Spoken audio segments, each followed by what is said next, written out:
Hi hello ನಮಸ್ತೆ. ಎಲ್ಲರೂ ಹೇಗಿದ್ದೀರಾ? ಎಲ್ಲರೂ ಚೆನ್ನಾಗಿದ್ದೀರಾ ಅಂತ ಅನ್ಕೋತೀನಿ. ಇದು ಇಷ್ಟು ದಿನ ಬರೀ ನಮ್ಮದು ಶಾರ್ಟ್ಸ್ ವೀಡಿಯೋಸೇ ನೋಡಿರ್ತೀರಾ. ಬಟ್ ಫಸ್ಟ್ ಟೈಮ್ ನೆನ್ನೆ ಒಂದು ಕುಕ್ಕಿಂಗ್ ವಿಡಿಯೋ ಹಾಕಿದ್ದೆ, ರೆಸ್ಪಾನ್ಸ್ ಚೆನ್ನಾಗಿ ಬಂತು. ಸೊ ಇನ್ನು ಮುಂದೆ ಇಫ್ ಇಟ್ ಪಾಸಿಬಲ್ ಅಂದರೆ ಅದೇ ಮನೇಲಿರೋ ಇಂಗ್ರೀಡಿಯೆಂಟ್ಸಿಂದ ಏನಾದರೂ ಸಿಂಪಲಾಗಿ ಮಾಡ್ಕೊಳ್ಳೋ ಅಂಥ ರೆಸಿಪೀಸ್ ಇದ್ದರೆ ಅದನ್ನು ನಿಮ್ಮ ಜೊತೆ ಶೇರ್ ಮಾಡ್ತೀನಿ. ಬಟ್ ಇವತ್ತಿನ ವಿಷಯ ಏನಪ್ಪ ಅಂದರೆ, ಫಸ್ಟ್ ಆಫ್ ಆಲ್ ನನ್ನ ಹೆಸರು ಪಲ್ಲವಿ, ನನ್ನ ಮಗಳ ಹೆಸರು ಸನ್ಮಹಿ. ನನ್ನ ಯೂಟ್ಯೂಬ್ ಚಾನಲ್ ಹೆಸರು ಸನ್ಮಹಿ ಪಲ್ಲವಿ, ಅಂದರೆ ಸನ್ಮಹಿ ನನ್ನ ಮಗಳು, ಪಲ್ಲವಿ ನಾನು. ಸೊ ಸುಮ್ಮನೆ ಹಾಗೆ ಮನೆಯಲ್ಲೇ ಇಬ್ಬರೇ ಇರ್ತಿದ್ವಲ್ಲ, ನಮಗೆ ತುಂಬಾ ಬೋರ್ ಅನ್ನಿಸ್ತಿತ್ತು.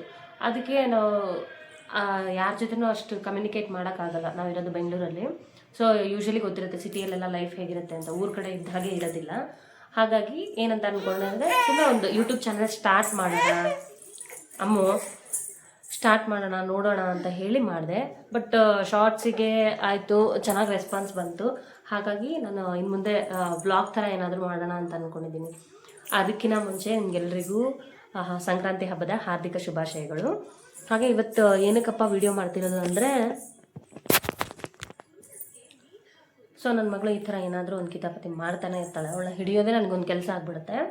ಲೈಕ್ ಇವತ್ತು ಏನಪ್ಪ ವಿಷಯ ಅಂತಂದರೆ, ನಾವು ಸಂಕ್ರಾಂತಿ ಹಬ್ಬಕ್ಕೆ ನನ್ನ ಹಸ್ಬೆಂಡ್ ಫ್ರೆಂಡ್ ಅವ್ರ ಊರಿಗೆ ಹೋಗ್ತಿದ್ದೀವಿ.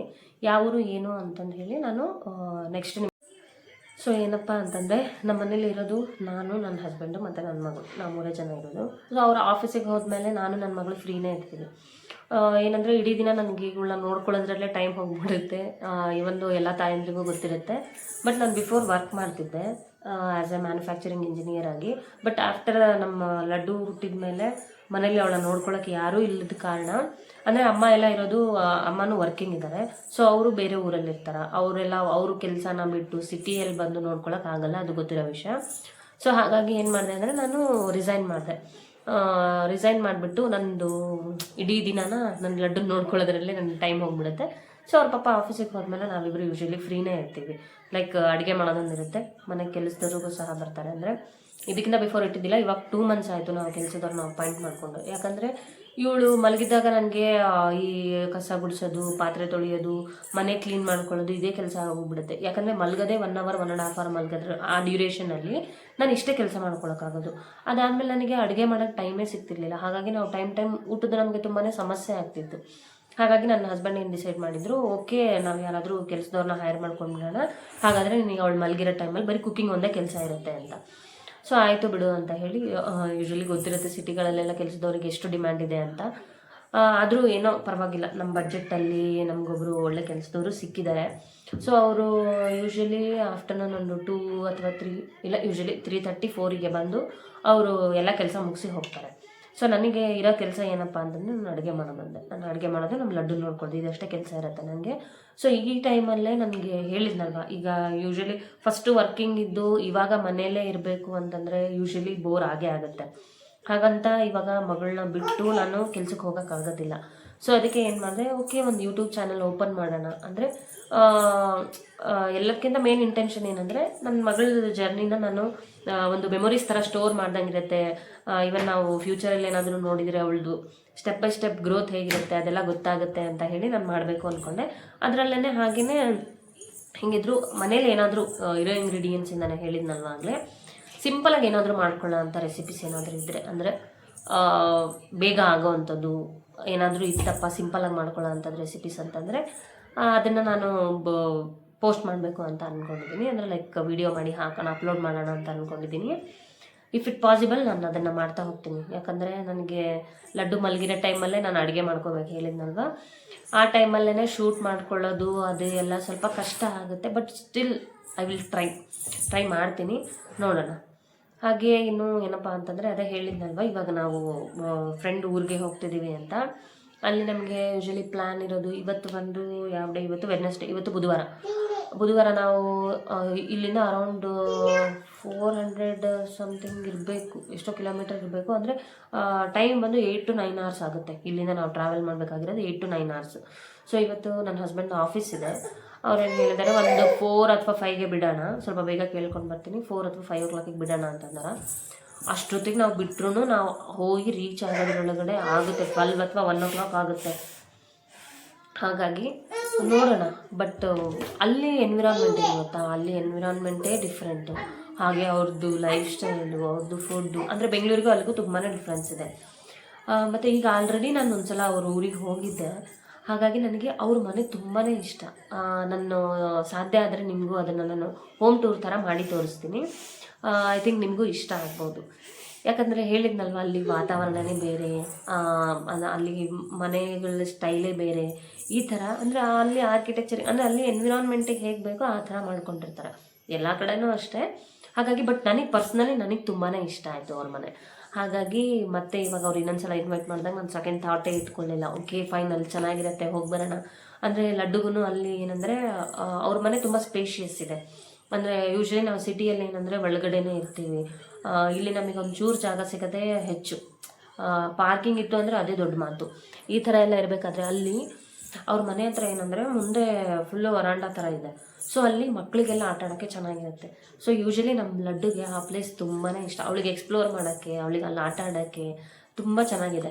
ಹಾಗಾಗಿ ನಾನು ಏನೂ ಯೋಚನೆ ಮಾಡಲಿಲ್ಲ. ಸೊ ಹೋಗಿ ಬರೋಣ, ಯಾಕಂದರೆ ನಾವು ಮನೆಯಲ್ಲೇ ಇರ್ತೀವಲ್ವ. ಸೊ ನಾವು ತಾಯಿ ಮಗಳು ಇಬ್ಬರು ಮನೆಯಲ್ಲೇ ಇರೋದ್ರಿಂದ ನಮಗೆ ಆಚೆ ಹೋಗೋದು ಅಂದರೆ ತುಂಬಾ ಖುಷಿ. ಅಂದರೆ 3 ಜನನ ನಾವು ಟ್ರಾವೆಲ್ ಫ್ರೀಕ್ ಇದ್ದೀವಿ, ಇವನ್ ನಮ್ಮ ಲಡ್ಡು ಇನ್ಕ್ಲೂಡಿಂಗ್ ನಮ್ಮ ಲಡ್ಡು. ಅವಳು ಏನಂದರೆ ಮನೆಯಲ್ಲೇ ಇರೋಕ್ಕೆ ಅವಳಿಗೂ ಬೋರು. ಯೂಶ್ವಲಿ ಅವಳಿಗೆ ಬೀಚಸ್ ತುಂಬ ಇಷ್ಟ. ಬೀಚಸಲ್ಲಿ ಹೋದ್ರೆ ತುಂಬ ಚೆನ್ನಾಗಿ ಆಟ ಆಡ್ತಾಳೆ. ನಾವು ಲಾಸ್ಟ್ ಟೈಮ್ ಸಹ ಇದಕ್ಕೆ ಗೋವಾಗೆ ಹೋದಾಗ ಎಷ್ಟು ಚೆನ್ನಾಗಿ ಆಟ ಆಡ್ತಿದ್ಲು ಅಂದರೆ, ವೇವ್ಸ್ ಎಲ್ಲ ಬರ್ತಿದ್ರೂ ಸಹ ದೊಡ್ಡ ದೊಡ್ಡ ಮಕ್ಕಳೇ ಹೆದರ್ತಿದ್ದಾರೆ. ಅಂಥದ್ರಲ್ಲಿ ನಮ್ಮ ಲಡ್ಡು ಪಪ್ಪ ಮುಂದೆ ಹೋಗೋಣ ಅಂದರೆ ಇನ್ನು ಮುಂದೆ ಅಂತ ಹೇಳ್ತಿದ್ದಾಳೆ, ವೇವ್ಸ್ ಬರ್ತಿದ್ರು ಸಹ. ಸೊ ಅವಳು ಆ ಥರ ಎಂಜಾಯ್ ಮಾಡ್ತಿದ್ಲು. ಹಾಗಾಗಿ ನೋಡೋಣ, ಅಲ್ಲೇನಾದರೂ ಹೋದರೆ ಏನಾದರೂ ನೀರಲ್ಲಿ ಆಟ ಆಡೋ ಅಂಥ ಚಾನ್ಸಸ್ ಸಿಕ್ಕರೆ ನಮ್ಮ ಲಡ್ಡುಗೆ ಆಟ ಆಡಿಸ್ಕೊಂಡು ಒಟ್ಟು ಒಂದು 3 days ಚೆನ್ನಾಗಿ ಎಂಜಾಯ್ ಮಾಡಿ ಬರಬೇಕನ್ನೋ ಇಂಟೆನ್ಷನ್ ನಮ್ಮದು. ಹಾಗಾಗಿ ನೋಡೋಣ ಏನೇನಾಗುತ್ತೆ ಅಂತ. ಇವಾಗ ನಿಮ್ಮ ಜೊತೆ ನಾನು ಮಾತಾಡ್ಕೋತಾ ಕೂತಿದ್ದೀನಿ. ಇವಾಗ ಆಲ್ರೆಡಿ 11 o'clock ಆಗಿದೆ. ಲಗೇಜ್ ಸಹ ಪ್ಯಾಕ್ ಮಾಡಿಲ್ಲ. ಯಾಕಂದರೆ ನೆನ್ನೆ ಇನ್ನೂ ಸ್ವಲ್ಪ ಡೌಟಲ್ಲಿತ್ತು ನಾವು ಹೋಗೋದ ಬೇಡ ಅಂತ. ಅವ್ರ ಕಡೆ ಯಾರಿಗೂ ಸೀರಿಯಸ್ ಆಗಿದೆ, ಸೊ ಎಮರ್ಜೆನ್ಸಿ ಇದೆ ಅಂತ ಹೇಳಿದರು. ನೀವು ಅನ್ಕೋಬೋದು 3 ದಿನ ಟ್ರಿಪ್ ಹೋಗ್ತಿರೋದು, ಅಂದರೆ ಲೈಕ್ 3 ದಿನ ಆಚೆ ಹೋಗ್ತಿರೋದು, 3 ಜನಕ್ಕೆ ಇಷ್ಟು ದೊಡ್ಡ ಲಗೇಜ್ ಯಾಕೆ ಅಂತ ನೀವು ಅನ್ಕೊತಿರ್ಬೋದು. ಬಟ್ ಮಕ್ಕಳಿಗಿರೋದು ಹೇಗೆ ಗೊತ್ತಿರುತ್ತೆ, ಯಾಕಂದರೆ ಅವ್ರ ಥಿಂಗ್ಸ್ ಎಲ್ಲ ಪ್ರತಿಯೊಂದು ಇಟ್ಕೋಬೇಕಾಗುತ್ತೆ. ಅದು ಇಲ್ಲ, ಇದು ಇಲ್ಲ, ಇದೆಲ್ಲ ಆಗೋದಿಲ್ಲ. ಸೊ ಅದಕ್ಕೆ ಇಷ್ಟು ದೊಡ್ಡ ಲಗೇಜ್ ಬೇಕಾಗುತ್ತೆ ನಮಗೆ. ಹಾಗಾಗಿ ಇವಾಗ ಲಗೇಜ್ ಪ್ಯಾಕ್ ಮಾಡ್ಕೊಳ್ಳೋಣ. ಓಕೆ, ಯೂಶ್ವಲಿ ಎಲ್ಲಾದರೂ ಆಚೆ ಹೋಗ್ತಿದ್ದೀವಿ ಅಂತಂದರೆ ನಾರ್ಮಲ್ ಆಗಿ ಹೆಣ್ಮಕ್ಳಿಗೆ ತುಂಬ ಕೆಲಸ ಇರುತ್ತೆ. ಲೈಕ್ ಲಗೇಜ್ ಪ್ಯಾಕ್ ಮಾಡೋದಾಗಿರ್ಬೋದು, ಬಂದಮೇಲೆ ಅನ್ಪ್ಯಾಕ್ ಮಾಡು, ಎಲ್ಲ ವಾಶ್ ಮಾಡು, ಅದರ ಪ್ಲೇಸಿಗೆ ಅದನ್ನು ವಾಪಸ್ ಇಡು. ಸೊ ಇದೆಲ್ಲ ಆಲ್ಮೋಸ್ಟ್ ಕೆಲಸ ಕೆಲವೊಂದು ಮನೆಗಳಲ್ಲಿ ಗಂಡಸರು ಮಾಡ್ತಾರೆ. ಸೊ ನಾನು ಅದನ್ನೇನು ಹೇಳ್ತಾ ಇಲ್ಲ. ಬಟ್ ನಮ್ಮ ಮನೆ ಸಿನಾರಿಯೋ ಬಂದುಬಿಟ್ಟು ನಾನೇ ಲಗೇಜ್ ಪ್ಯಾಕ್ ಮಾಡೋದು. ಯೂಶ್ವಲಿ ನಮ್ಮ ಹಸ್ಬೆಂಡ್ ಮನೇಲಿದ್ದರೆ ಪಾಪ ಹೆಲ್ಪ್ ಮಾಡ್ತಾರೆ. ಬಟ್ ಅವರು ಆಫೀಸ್ಗೆ ಹೋಗಿರೋದ್ರಿಂದ ಸೊ ಇವತ್ತು ಫುಲ್ ಲಗೇಜ್ ಪ್ಯಾಕ್ ಜವಾಬ್ದಾರಿ ಎಲ್ಲ ನನ್ನದೇ. ಆದರೆ ಇದರಲ್ಲಿ ನಮ್ಮ ಲಡ್ಡುದು ಎಲ್ಲ ಬಟ್ಟೆ ನಾನೇ ಇಟ್ಕೋಬೇಕು.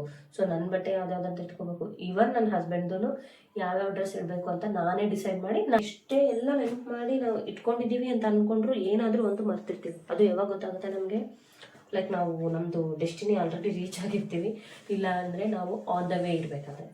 ಬಟ್ ಎರಡರಲ್ಲೂ ಪಾಸಿಬಲ್ ಇಲ್ಲ, ಮತ್ತೆ ಬಂದು ತೊಗೊಂಡು ಹೋಗೋಕ್ಕೆ ಆಗೋದಿಲ್ಲ. ಸೊ ಇವಾಗ ನನಗೆ ಎಷ್ಟು ನೆನಪಾಗುತ್ತೋ ಅಷ್ಟು ಬಟ್ಟೆ ಇಟ್ಕೋತೀನಿ. ಒಂದ್ಸಲ ನನ್ನ ಹಸ್ಬೆಂಡ್ ಬಂದಮೇಲೆ ಅವ್ರಿಗೆ ಒಂದ್ಸಲ ಈ ಬಟ್ಟೆ ನಾನು ಇಟ್ಕೊಂಡಿದ್ದೀನಿ, ಬೇರೆ ಯಾವುದಾದ್ರೂ ಇದೇನಾ ಇಟ್ಕೊಳ್ಳೋದು ಅಂತ ಕೇಳ್ತೀನಿ. ಅವ್ರು ಯಾವುದಾದ್ರೂ ಹೇಳಿದರೆ ಇಟ್ಕೊಳ್ಳೋದು, ಇಲ್ಲ ಅಂದರೆ ಇಷ್ಟೇ ಓಕೆ. ಹೆಣ್ಮಕ್ಳಿಗೆ ಇನ್ನೊಂದೇನು ಕನ್ಫ್ಯೂಷನ್ ಅಂದರೆ ಯಾವ ಬಟ್ಟೆ ಹಾಕೋಬೇಕು. ಲೈಕ್ ನಮ್ಮ ಹತ್ರ ಎಷ್ಟೇ ಬಟ್ಟೆಗಳಿದ್ರೂ ನಮಗೇನಂದರೆ ಕಬೋರ್ಡ್ ಓಪನ್ ಮಾಡಿದ ತಕ್ಷಣ ನಮಗೆ ಬಟ್ಟೆನೇ ಕಾಣಿಸಲ್ಲ. ಅದು ನಂದೊಬ್ಬಳದೇ ಸಮಸ್ಯೆನೋ ಅಥವಾ ಎಲ್ಲ ಹೆಣ್ಮಕ್ಳ ಸಮಸ್ಯೆನೋ ಗೊತ್ತಿಲ್ಲ. ಬಟ್ ಯೂಶ್ವಲಿ ನನಗೆ ಅದೇ ಥರ ಆಗೋದು. ಕೊಡ್ಬೋದು, ಬಟ್ ಬಜೆಟ್ ಫ್ರೆಂಡ್ಲಿ ಅಂತ ಯೋಚನೆ ಮಾಡಿದಾಗ ನನಗೆ ಅನ್ಸೋದು ವಿಶಾಲ್ ಮಾರ್ಟ್ ಸ್ವಲ್ಪ ಬೆಟರ್. ಮತ್ತು ಕ್ಲಾತು ಚೆನ್ನಾಗಿರುತ್ತೆ. ಕ್ಲಾತ್ ವೈಸು ಓಕೆ ಅಂದರೆ ಮಕ್ಳಿಗೆ ಕಂಫರ್ಟಬಲ್ ಇರುತ್ತೆ, ನೋ ಇರಿಟೇಷನ್ನು. ಏನಂದರೆ ಆಫ್ಟರ್ ಒಂದು 10 washes ಕಲರ್ ಶೇಡ್ ಆಗ್ಬೋದು. ಬಟ್ ಅಷ್ಟೊತ್ತಿಗೆ ಆಲ್ರೆಡಿ ಮಕ್ಳಿಗೆ ಬಟ್ಟೆ ಬೋರ್ ಆಗಿಬಿಟ್ಟಿರುತ್ತೆ. ಸೊ ನೋ ಪ್ರಾಬ್ಲಮ್, ಏನು ಸಮಸ್ಯೆ ಇಲ್ಲ ಅನ್ಕೋತೀನಿ. ಆಲ್ಮೋಸ್ಟ್ ತಂದಿದ್ದೆ, ಬಟ್ ನೋಡೋಣ ಒಂದೊಂದೇ ಹಾಕ್ತೀನಿ ನನ್ನ ಮಗಳಿಗೆ. ಯೂಶ್ವಲಿ ಹೆಣ್ಮಕ್ಳು ಪೇರೆಂಟ್ಸ್ ಯಾರು ಇರ್ತಾರೆ ಅವ್ರಿಗೆ ಗೊತ್ತಿರುತ್ತೆ, ಯಾವ ಚಂದ ಫ್ರಾಕ್ಸ್ ಅಥವಾ ಏನಾದರೂ ಕ್ಯೂಟ್ ಬಟ್ಟೆಗಳು ನೋಡಿದ್ರೆ ಅವ್ರ ಹತ್ರ ಎಷ್ಟು ಬಟ್ಟೆ ಇದ್ರೂ ಸಹ, ಈಗ ಆಲ್ರೆಡಿ ನನ್ನ ಮಗಳದ್ದು ಒಂದು ಕಬೋರ್ಡ್ ತುಂಬ ಅವಳದೇ ಇದೆ. ಬಟ್ ಸ್ಟಿಲ್ ನಾನು ಎಲ್ಲಾದರೂ ಆ ಥರ ಕ್ಯೂಟ್ ಬಟ್ಟೆಗಳು ನೋಡಿದ್ರೆ ಪಕ್ಕ ತಗೋತೀನಿ. ಸೊ ನನ್ನ ಹಸ್ಬೆಂಡ್ಗೆ ನನಗೆ ಇದೇ ವಿಷಯದಲ್ಲಿ ಒಂದು ಸ್ವಲ್ಪ ಜಗಳ ಆಗೋದು, ಎಷ್ಟು ಬಟ್ಟೆ ಇದೆ ಇನ್ನೂ ತಗೋತೀಯಲ್ಲ ಅಂತ. ಬಟ್ ಈಗ ಏನು ಮಾಡೋದು, ಈ ಔಟ್ಫಿಟ್ಟಲ್ಲಿ ನನ್ನ ಮಗಳು ಚೆನ್ನಾಗಿ ಕಾಣಿಸ್ತಾಳೆ, ಇದು ಇದ್ರೆ ಚೆನ್ನಾಗಿರುತ್ತೆ, ಇದರಲ್ಲಿ ಕ್ಯೂಟಾಗಿ ಕಾಣಿಸ್ತಾಳೆ, ಈ ಥರ ಒಂದು ಆಸೆಯಿಂದ ನಾನು ತಗೋತೀನಿ. ಏನು ಮಾಡೋಕ್ಕಾಗಲ್ಲ, ಬಟ್ ಪೇ ಮಾಡೋದವರಲ್ಲ, ಹಾಗಾಗಿ ಸ್ವಲ್ಪ ಅವರಿಗೆ ಬೇಜಾರಾಗುತ್ತೆ. ಬಟ್ ಮಗಳಿಗೋಸ್ಕರ ಮಾಡಿದೆ ಇನ್ಯಾರಿಗೋಸ್ಕರ ಮಾಡ್ತಾರೆ ಅಲ್ವಾ? ಸೊ ಹಾಗಾಗಿ ಅದು ಇದ್ದಿದ್ದೆ. ಬಟ್ ಇದಕ್ಕಿಂತ ಮುಂಚೆ ನಾನು ಸ್ವಲ್ಪ ಶಾಪಿಂಗ್ ಜಾಸ್ತಿ ಮಾಡ್ತಿದ್ದೆ ಯೂಶಲಿ, ಅಂದರೆ ನಾರ್ಮಲ್ ಟೈಮ್ಸಲ್ಲ, ಎಲ್ಲಾದರೂ ನಾವು ಸಾಮಾನ್ಯವಾಗಿ ಟ್ರಿಪ್ಸ್ ಜಾಸ್ತಿ ಹೋಗೋದು, ಇಲ್ಲಿಂದ ಗೊತ್ತಾಗುತ್ತೆ. ಅವಾಗ ಏನು ಮಾಡ್ತಿದ್ದೆ ಅಂದರೆ ಟ್ರಿಪ್ ಹೋಗೋಕ್ಕಿಂತ ಬಿಫೋರ್ ಒಂದು ಶಾಪಿಂಗ್ ನಡೆಯುತ್ತೆ, ಅಂದರೆ ಅದ್ರ ಪ್ರಿಪ್ರೇಷನ್ಗೋಸ್ಕರ ಒಂದು ನಡೆಯುತ್ತೆ. ಅದಾದಮೇಲೆ ಟ್ರಿಪ್ಪಲ್ಲಿ ಗೊತ್ತಲ್ವ, ಈಗ ನಾವು ಯಾವ ಪ್ಲೇಸಿಗೆ ಹೋಗಿರ್ತೀವಿ ಅಲ್ಲಿ ಏನಾದರೂ ಡಿಫ್ರೆಂಟಾಗಿ ಸಿಗುತ್ತೇನೋ ಅನ್ನೋದು. ಸೊ ಯೂಶ್ವಲಿ ನಮ್ಮ ಹತ್ರ ಇರೋ ಥರದ್ದು ಬಿಟ್ಟು ಬೇರೆ ಯಾವ ಥರದ್ದಾದರೂ ಅಂದರೆ ಡಿಫ್ರೆಂಟ್ ಆಗಿರೋದು ಏನಾದರೂ ಇತ್ತು ಅಂದರೆ ಸೊ ಅಲ್ಲೂ ಶಾಪಿಂಗ್ ಮಾಡ್ತೀವಿ. ಯೂಶ್ವಲಿ ಹೆಣ್ಮಕ್ಳಿಗೆ ಗೊತ್ತಿರುತ್ತೆ ನಾವೆಷ್ಟು ಶಾಪಿಂಗ್ ಫ್ರೀಕ್ ಇರ್ತೀವಿ ಅಂತ. ಬಟ್ ಬಜೆಟ್ ನೋಡಿನೇ ಮಾಡೋದು, ಬಜೆಟ್ ಯಾವತ್ತೂ ಎಕ್ಸೆಂಡ್ ಮಾಡ್ಕೊಳಕ್ಕೆ ಹೋಗಲ್ಲ. ಬಟ್ ನಾನು ಯಾವ ಥರ ಅಂದರೆ ನಾನು ಸ್ವಲ್ಪ ವಿಶಾಲ್ ಮಾರ್ಟ್ ಪರ್ಸನ್ ಥರನೇ. ಬಟ್ ಇದು ಯಾವುದೇ ಪ್ರಮೋಷನ್ ಅಲ್ಲ, ನಂದು ಪರ್ಸ್ನಲ್ ಎಕ್ಸ್ಪೀರಿಯನ್ಸ್ನ ನಾನು ಹೇಳ್ತಿರೋದು. ನನಗೆ ಯೂಶಲಿ ಕ್ಲಾತ್ಸ್ ತುಂಬ ಇಷ್ಟ ಆಗುತ್ತೆ. ಇದು ನೋಡಿ, ಇದನ್ನು ಎಷ್ಟು ಕ್ಯೂಟ್ ಇದೆ. ಆ್ಯಕ್ಚುಲಿ ಇದು ಕಲರ್ ನನಗೆ ತುಂಬಾ ಇಷ್ಟ ಆಯಿತು. ನನ್ನ ಮಗಳಿಗೆ ಇದು ಇರಲಿ ಅಂತ ಹೇಳಿ ತೊಗೊಂಡು ಬಂದೆ. ಎಷ್ಟು ದಿನ ಹಾಕೋಕ್ಕಾಗುತ್ತೋ ಆಗಲಿ, ಪರವಾಗಿಲ್ಲ. ಬಟ್ ನೋಡೋಕ್ಕೆ ತುಂಬಾ ಕ್ಯೂಟ್ ಆಗಿದೆ. ನಮ್ಮ ಲಡ್ಡುಗೆ ಇದು ಚೆನ್ನಾಗಿ ಕಾಣಿಸುತ್ತೆ ಅಂತ ನಾನು ಇದನ್ನು ತೊಗೊಂಡೆ. ಇದ್ರ ಪ್ರೈಸ್ ಬಂದುಬಿಟ್ಟು 399. ಸ್ವಲ್ಪ ಜಾಸ್ತಿ ಅನಿಸ್ತು, ಬಟ್ ಸ್ಟಿಲ್ ಓಕೆ. ಬಟ್ ನೋಡೋಕೆ ಕ್ಯೂಟ್ ಆಗೈತಿ, ಹಾಗಾಗಿ ಈ ಡ್ರೆಸ್ ಇರಲಿ ಅಂತ ಹೇಳಿ ತೊಗೊಂಡು ಬಂದಿದ್ದು. ಲಡ್ಡಮ್ಮ, ಈ ಡ್ರೆಸ್ ಚೆನ್ನಾಗೈತಿ ಸ್ವಲ್ಪ. ಇವಾಗಲ್ಲ ಬೇಟ, ನಾವು ಊರಿಗೆ ಹೋಗ್ತೀವಲ್ಲ ಅವಾಗ ಹಾಕ್ಬೇಕು, ಮಾಮ ಅವ್ರ ಮನೆಗೆ ಹೋದ್ಮೇಲೆ. ಓಕೆ, ನಮ್ಮ ಲಡ್ಡು ಇವಾಗ ಅಲ್ಲಿ ಸುಟ್ಕೇಸಲ್ಲಿ ಕಿತಾಪತಿ ಮಾಡ್ತಿದ್ದಾಳೆ. ಒಂದ್ಸಲ ನೋಡ್ಕೊಂಡ್ಬಿಡಿ ಏನು ಮಾಡ್ತಿದ್ದಾಳೆ ನಮ್ಮ ಲಡ್ಡುಮ್ಮ ಅಂತ. ಸೊ ಇದು ನಮ್ಮ ಲಡ್ಡು ಕೆಲಸ. ಅವ್ರ ಪಪ್ಪ ನೋಡಿದ್ರೆ ಇನ್ನೂ ಲಗೇಜ್ ಪ್ಯಾಕ್ ಮಾಡಿಲ್ಲ, ಇನ್ನೂ ರೆಡಿ ಆಗಿಲ್ಲ ಅಂತ ಕೇಳ್ತಾರೆ. ಸೊ ಈ ಥರ ಒಂದು ಲಡ್ಡುನ ಇಟ್ಕೊಂಡು ನಾನು ಹೆಂಗೆ ರೆಡಿ ಆಗೋಕ್ಕಾಗತ್ತೆ, ಹೆಂಗೆ ಬ್ಯಾಗ್ ಪ್ಯಾಕ್ ಮಾಡ್ಕೊಳಕ್ಕಾಗತ್ತೆ? ಇದೇ ನೋಡಿ, ಇದೇ ಕೆಲಸ ನಮ್ಮ ಲಡ್ಡುದು. ಲಡ್ಡುಮ್ಮ ಸೈಡ್ ಪ್ಲೀಸ್, ಆ ಕಡೆ ಹೋಗ್ರಿ ಬೇಟ. ನೋಡಿ, ನಾನು ಇದರಲ್ಲಿ ಬಟ್ಟೆಗಳನ್ನು ಹಾಕ್ಬೇಕಾ ಅಥವಾ ನಮ್ಮ ಲಡ್ಡುನೇ ಹಾಕಿ ಪ್ಯಾಕ್ ಮಾಡ್ಬೇಕಾ? ದೇವ್ರೇ ಬಲ್ಲ. ಫ್ರಾಕ್ ಬಿಟ್ಟ, ಇವಾಗಲ್ಲ, ನಾಳೆ.